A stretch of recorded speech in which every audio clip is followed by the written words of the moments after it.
everyone, so we're back again. It's Christmas time, more Christmas styles. We're going to be doing like a snow queen look today, aren't we, Bailey?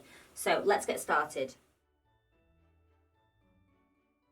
So I'm just going to start off by just placing this hair up and out the way.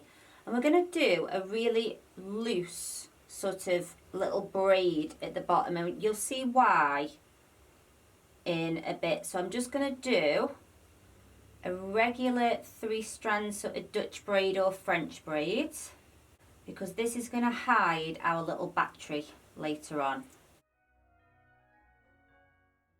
So then you can just release this hair down.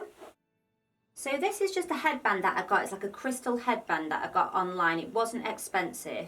And then these I got from Amazon. So they're like Christmas little lights, but they've got like a tiny little battery. So if I just turn those on, there we go. And this is what we're working with today. So just going to switch those off for now. Now, this is nice on its own, but we wanted it a little bit more Christmas, a little bit more pizzazz. So I'm going to take hold of these lights. I'm just going to start winding these lights around these crystals. And what that's going to do is, it doesn't really look like much at first, but it's going to light up this headband. And then just for good measure, I'm going to go around with another one.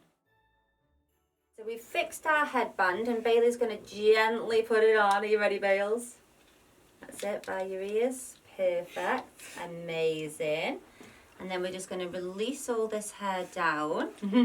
So obviously we can't just have these flapping about in Bailey's face. So we're going to attach them to the back. Gently just going to take these down, and these bits are going to come through here like this. I'm just going to pin this hair out the way for a minute. So then I'm just going to make a little pocket in the hair here. Push these in. And then I'm just going to pin those wires in there like so. Release Bailey's hair down. So this is our finished look with all the lights in and the hair down. Let me and Bailey know in the comments what you guys think, and we'll see you again soon for another hair video.